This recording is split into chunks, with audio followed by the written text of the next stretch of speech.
Hi everyone, hope you're all well. Just going through, just before we start the lesson, a couple of things that I've mentioned on the classroom earlier today, or tomorrow it'll be when you get this. Just some plans for this remote learning. Now, obviously it's not ideal. Hopefully it's only till February half term and we all get back to some sort of normal. But in terms of my plans for my online lessons and remote lessons, you can see on the screen what it will probably be made up of. So pre-recorded videos like this one, which I'll send out. Sometimes I'll attach a task to them. Sometimes I won't. It'll just depend on what kind of content we're covering and what I think will benefit you the most. Sometimes it will just be like it says on the second one, just tasks to complete with PowerPoints. I try not to do that too often. Sometimes sometimes it's a little bit better to get talked through a PowerPoint. And allows you to kind of pause it and go back and move forward depending on how you're feeling as it goes through. Some live drop-ins, so as the weeks go by, we will be in touch. So I might just get into contact with say 4 or 5 of you, get you all in the same Teams call, schedule that, and just go through if you've got any questions. Sometimes it might just be me on there for half an hour. If anybody's got any questions, it can come and join the live chat, and we can go through anything that you need to. It doesn't have to be stuff that we've covered remotely. It can be stuff from earlier in the year as well. And also maybe some student delivery or producing resources to share with each other. So it might be giving you like mini group tasks that you can work away on outside of college, and then you can submit them into the classroom for everybody to be using. All right, I wouldn't be expecting it to take any live lessons or anything like that. Not yet anyway. So today, what we're going to be looking at, it won't be too long. I'm hoping for 15-20 minutes. We're just going to look at resting heart rate and heart rate range, explain all what's going on in there.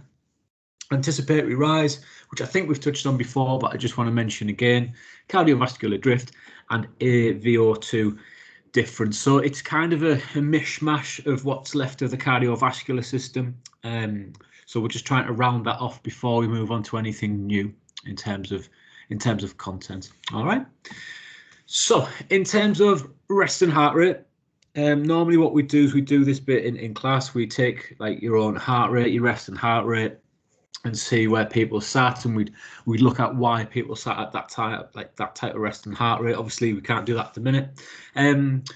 So in terms of just making sure we're going through the simplistic stuff first and building it up, heart rate, we should all know heart rate's just the number of beats per unit of time, generally per minute. Cardiac output is the amount of blood pumped around the body in 1 minute. And then stroke volume is the amount of blood pumped out per beat. Now we need to keep going back to this. I know it's Bobby Basics, it's dead simple, but we need to just keep going back to it because it does come up in quite a lot of questions where you just have to give the definition and it will give you access to 1 or 2 marks by just giving that definition there. I think it also kind of provides like a good platform for you to build on. So when we look at questions around calculating cardiac output, you'll give the definitions of what each one is before you kind of calculate it. There's the one that's coming up later on, cardiovascular drift. We have to know about it there as well, so we give the definitions in there for those types of answers as well. All right, so in terms of why we're looking at resting heart rate is we're going to kind of look at how exercise affects different people and why people have different resting heart rates, and also why people have different heart rate ranges. So for us, again, just thinking these simple questions that could come up in the exams, cardiac output, which is represented by Q at the top there, is stroke volume times heart rate. Okay, so if we got kind of a question like this, and it could easily come up 2-3 marks, they might ask you to calculate the cardiac output at rest and ask you to calculate the cardiac output during activity. Okay, and if we're using that formula above or just that calculation above, dead simple, we're just taking each value and timesing it by each other to get the cardiac output. The only thing that does sometimes catch people out is this bit here. So what unit are we using? All right, so you can use milliliters within there, or you can use liters per minute in there as well, so it's absolutely fine. So obviously the 4,900 would be rest, activity would be 13,500. Okay, so again, we'd normally get you to calculate that in class, but I'm not going to, make you do maths in PE. You got rid of that before. So that's what they'd be asking for, but it's just really, really important that you remember it could be milliliters per minute or it could be in liters per minute as well. So obviously just dividing that by 1,000 if that was what was going to happen there. Okay, so just making sure that we know how to work it out. Again, that's dead simple and straightforward for you guys, okay, and shouldn't kind of cause any issues. So the other thing that we need to be aware of is heart rate range. Now, you might have heard of heart rate range before. Heart rate range is basically you're just applying range to your heart rate. So if somebody's got a lower resting heart rate, their heart rate range will be larger. Okay, let's say somebody's got a resting heart rate of 50 and they're 20 years old. So we all know that 220, take away your age, calculates in theory your maximum heart rate. So their heart rate range would be from 50 beats per minute at rest, all the way up to 200, because that's apparently their maximum heart rate. If we do 220, take away 20, if they're 20 years old. So they've got a heart rate range of 150. Now, somebody who's the same age, so 20 years old, still maximum heart rate is 200. If their resting heart rate's a little bit higher, so let's say 70, their range is now smaller. Okay. Now, if you imagine that at rest or at walking, let's say when they start to walk, their heart rate goes up by 20. Okay, so the person who had 50 beats per minute, they're now at 70 beats per minute. So they're now where that other person is at rest. Okay, and you can start to see, if you're looking at who's the fitter person, you're going to talk about that person who's got the lower resting heart rate, because they've got a larger range that they can work through. Okay, so as they go up and up in intensity of exercise, the person with the higher resting heart rate is going to hit their maximum heart rate first. Okay, just because that's, they've got less numbers to work through. So it's making sure that we're just aware that if you've got a lower resting heart rate, your heart rate range will generally be larger. The only place that might be different is if, let's say, somebody's 50 years old. Now, technically, if we look at 220, take away their age, their maximum heart rate is now 170. Okay, so you can see from the top end it's being brought down, even if their resting heart rate was still 50. So we've got to factor in age as well as resting heart rate for heart rate range. Okay, now we look at in terms of the exams, you could be asked, why is heart rate response varied in trained versus untrained? And this is where this resting heart rate comes into it. Okay, so when you train through cardiovascular exercise or continuous exercise, we get hypertrophy of the heart. All right, in particular, the left ventricle. And the left ventricle is the last chamber in the heart before the blood's pumped out to the rest of the body through the aorta. And you get that hypertrophy in that left ventricle because it can push more blood out per beat, so the stroke volume becomes larger. That then allows the heart not having to beat as many times, because it can pump out more blood per beat.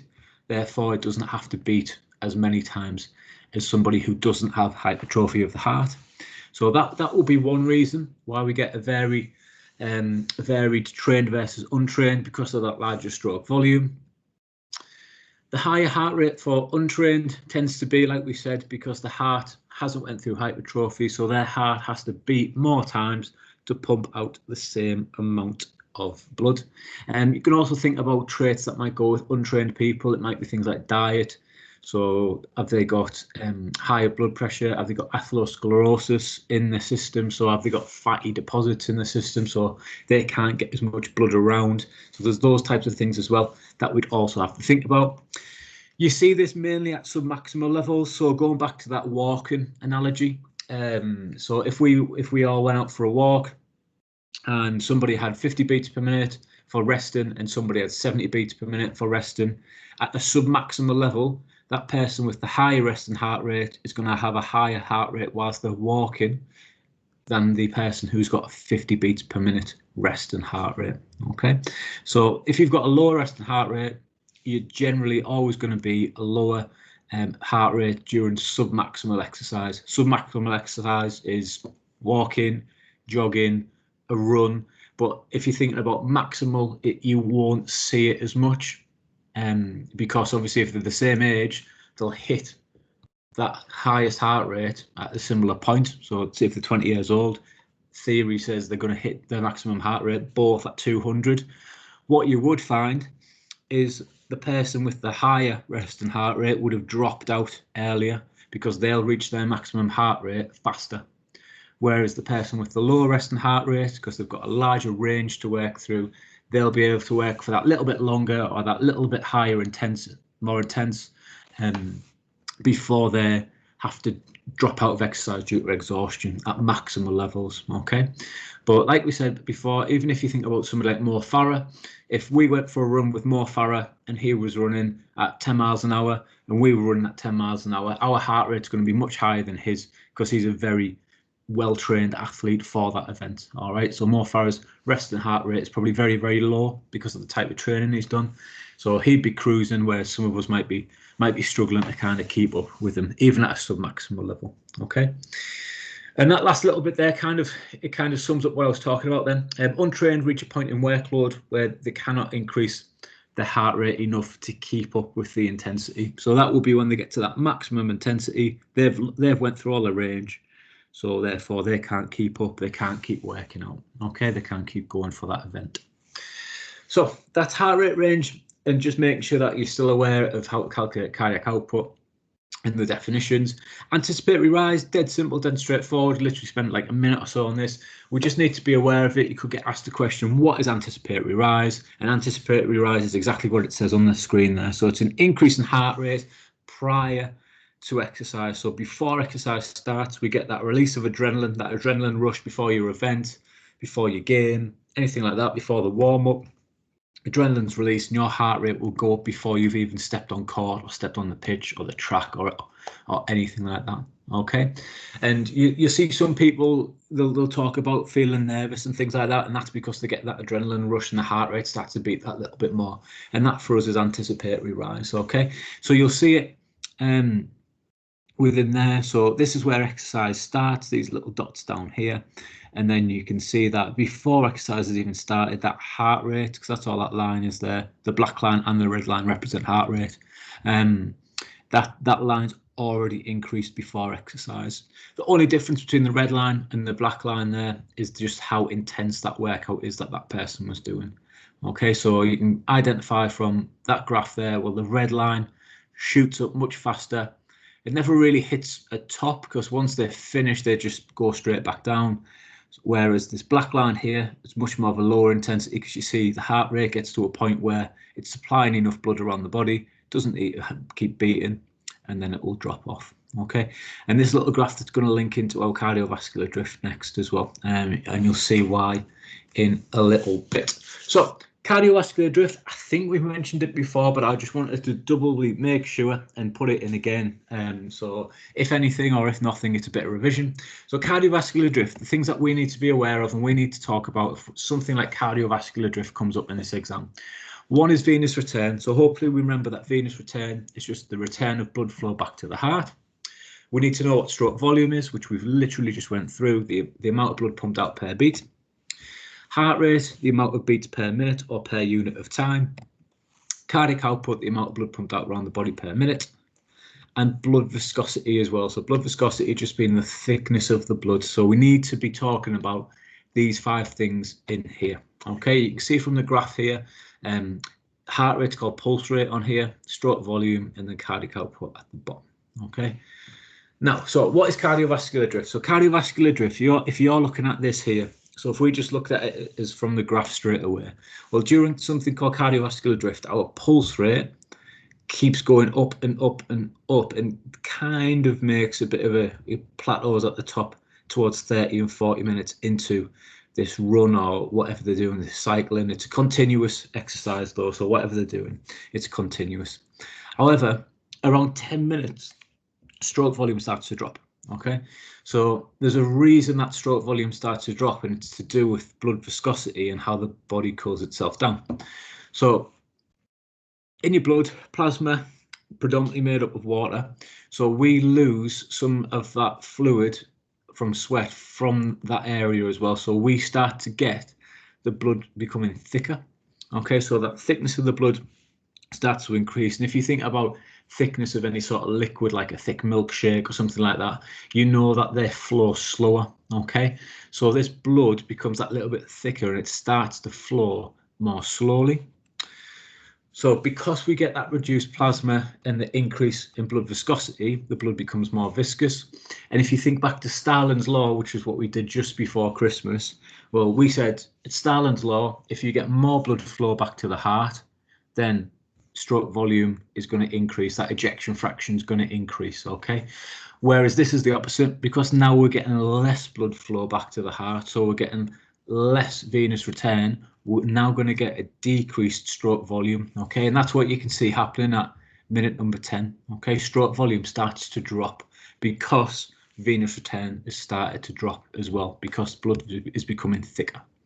So what the body has to do, because this, as you can see, this person hasn't stopped until about 45 minutes through, what their heart's going to have to do, it's going to have to work harder. So that's why you'll see heart rate continues to go up, all right, because the body still needs the blood flow, it still needs the oxygen delivery, still needs the carbon dioxide being removed from the areas that it's being produced as well.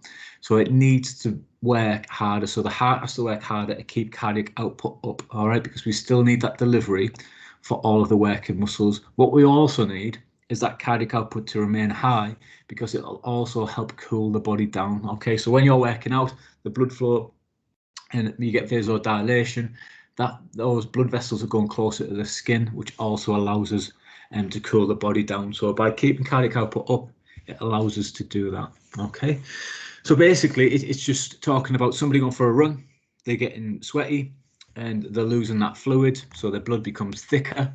We know blood becomes thicker, we get less venous return back to the heart, our stroke volume drops, so the heart has to work harder to deliver everything that it needs to, but also to cool the body down, okay? And that's why we always say hydration is really important. You think about your indoor sports, especially where there's not much ventilation, in terms of to help the body cool down and things like that. You've all been in sports halls where it's red hot. That's why hydration is really, really important to allow you to keep competing in your game or competing in whatever you're doing. All right. So the next little bit is new, is A-VO2 difference. Okay, and you can just see from down here, there is a bit of a definition down here, and it's talking about the difference in oxygen content. So your arterial, which links from obviously your arteries, we're looking at in there is more oxygen, okay, because it's just come from the heart, and that blood flow that's coming from the heart is oxygen rich, all right? It's picked up the oxygen from the lungs, it's traveled to the heart, and now it's being pumped out through the arteries and then into the arterioles. Just as a reminder, arterioles are kind of, if you imagine them as small arteries, because they go into closer to the muscles, so they have to become a little bit thinner, a little bit narrower, to get into the areas around the muscles. The capillary is where we'll see this difference, okay, and we're going to look at this difference in a little bit. We all know that the capillaries help or allow delivery of oxygen to the working muscles, and they also get diffusion of carbon dioxide coming out of the muscles and into the bloodstream.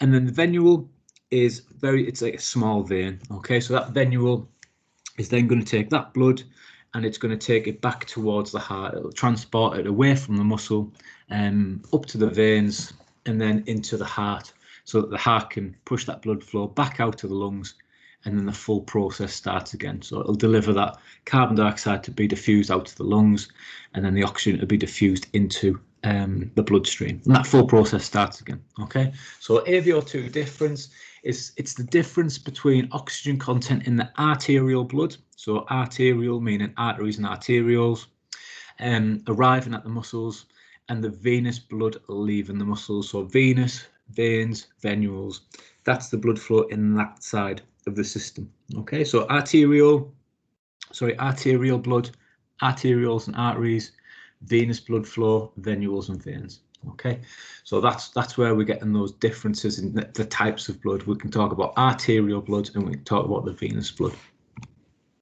So what we've got to think about is, what do you think will happen when we start to exercise to A-VO2? What's going to happen to that difference between the numbers that are being delivered? Okay, so on here we've got here rest. All right, so at rest, and these are just figures that I've just used, you know, they're not accurate. So let's say that there's 30 milliliters of oxygen in the blood. All right, there isn't, but let's just say there is. Okay, so 30 milliliters of oxygen in the arterial blood flow. Okay, when the blood gets to the veins, not the veins, the capillaries, okay, that are right next to the muscles.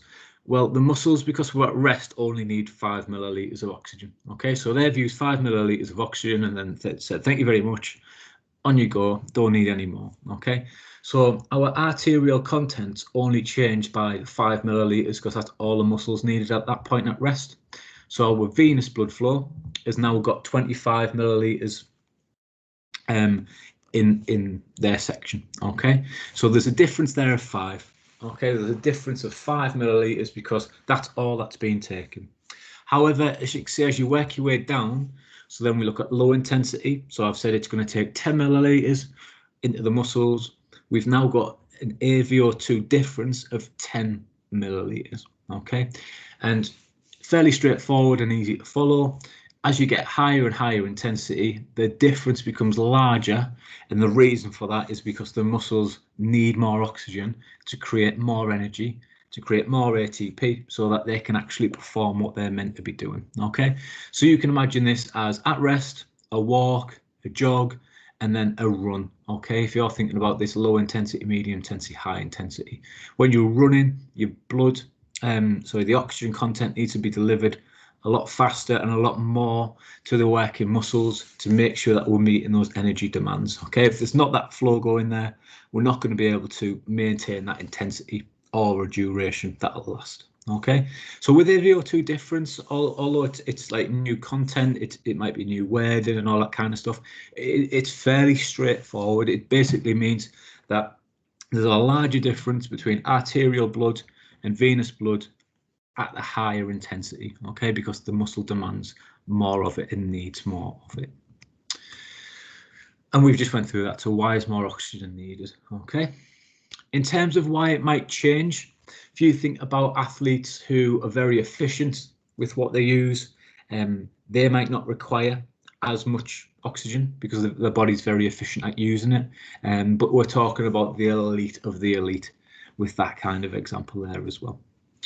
All right, so again, maybe pause it at this point if you haven't already. Who is A-VO2 difference more important to here? So you've got a 100-meter sprinter or you've got a games player, okay? And I've just used these two as examples. So Shelly-Ann Fraser-Pryce, 100-meter runner for Jamaica, and then you've got Kevin De Bruyne there, Premier League footballer for Man City. So like I said, maybe take this as a chance to kind of pause it and think about which one would it be more important to, and try and think about why. Okay, you can write it down if you want to, it's entirely up to you. But just give it a quick pause now and just kind of write down or have a think about what you think. Okay, so assuming that you paused it, what we've got to think about here is, well, what is A-VO2 difference again? All right, and we said that A-VO2 difference is the difference between arterial blood flow, oxygen content, and venous blood flow, oxygen content. Okay, so what we've got to think about really is which one of these requires more oxygen in their event. Now, if you think about Shelly-Ann Fraser-Pryce, whoops, she's an anaerobic athlete, isn't she? She's a 100-meter athlete. She is doing an anaerobic event where oxygen is probably not the limiting factor. Okay, whereas somebody like a games player like Kevin De Bruyne performing for 90 minutes with lots of different variations in his exercise. So he could be walking, he could be sprinting, he could be running. There's lots of different things going on in that game. So what we'd probably say here is it's probably more important to Kevin De Bruyne due to the fact that he's more of an aerobic athlete. All right, so it's trying to make sure that that difference and that delivery is correct for him, because if he's not getting that oxygen delivery, he's not going to be able to make that run into the box, or he's not going to be able to track that player back because he's not going to get that oxygen delivery to the working muscles that he needs. All right, whereas Shelly-Ann Fraser-Pryce, yes, her event is very explosive, but it's generally done within around 10 seconds. All right, for the 100 meters, if we're looking at that. 200 meters, obviously a little bit longer, but in general, it will be more kind of your games player that this could affect the performance more. All right, so how can we ensure that the A-VO2 is maximized? All right, so we've got to look at the training. Okay, now we've already talked about this in terms of training types, training techniques, all that kind of stuff that we've done over the kind of just before Christmas, where we looked at how people train. So the type of training that we should be using for these kind of athletes would be something like endurance, stamina, or aerobic training. Okay, so cardiovascular endurance, not muscular endurance, cardiovascular endurance. looking at stamina, looking at building an aerobic base. Okay, the reason for this, we get capillarization through these types of training. So our body, when put under stress, it will start to grow more capillaries, which is also known as angiogenesis. Okay, for anybody who wants to use that, it means exactly the same thing. The more capillaries we get, the more oxygen we can get delivered into the muscles, the more carbon dioxide we can get out of the muscles. So also, hopefully, the acidity will be a little bit lower as well. If we looked at somebody running 10 miles an hour, one of them had more capillaries, their acidity levels in the blood should be slightly lower. But we're also getting that capillarization around the lungs as well. So we're able to extract more oxygen from the lungs and also get more carbon dioxide out of the lungs as well. Improved due to increased O2 availability. Okay, that makes pretty straightforward. All right, the more oxygen we have for those type of events, the better we should perform because we won't be as fatigued. Increased O2 diffusion at lungs, alveoli, and muscles, which we've just mentioned. More oxygen in the blood and CO2 in the blood. So our CO2 is being transported in the blood faster because there's more of it being shifted out. It also drives the Bohr shift. So if remembering back to what the Bohr shift is, the Bohr shift is that looking at that affinity between oxygen and hemoglobin. So it helps to drive that as well. So we'll be able to offload more oxygen faster. And that's everything with A-VO2 difference. The types of questions you get, I mean, I've put a question at the end here. It could be what is A-VO2 difference, and then it may be explain why A-VO2 difference could make a performance impact on this type of athlete. Okay, and you talk about how they need that oxygen delivery for the muscles, they need to produce energy. You could say that it allows us to get rid of any carbon dioxide faster, to reduce acidity, that will in turn reduce fatigue. So lots of different things you can talk about. They tend to be 3-4 marks. I've not really seen anything larger than that over the past couple of years. So they're the types of questions that generally come up as well. All right, so bit of homework. This week I won't be asking you to hand it in, but like I said, with those live drop-ins, every now and again I might just ask you to kind of, can you send me what you've been doing, just to keep a check-in and make sure people are doing all right. It's as much just to obviously to check on obviously the quality of the work, but much to just check that people aren't struggling and that they've got everything that they need as well. So just 2 questions to have a little look at. The Bohr shift one, if you need any reminder, the Bohr shift stuff was just before Christmas, which should be on the classroom. If it's not, I'll stick it on. And just give you an idea of what's coming up next.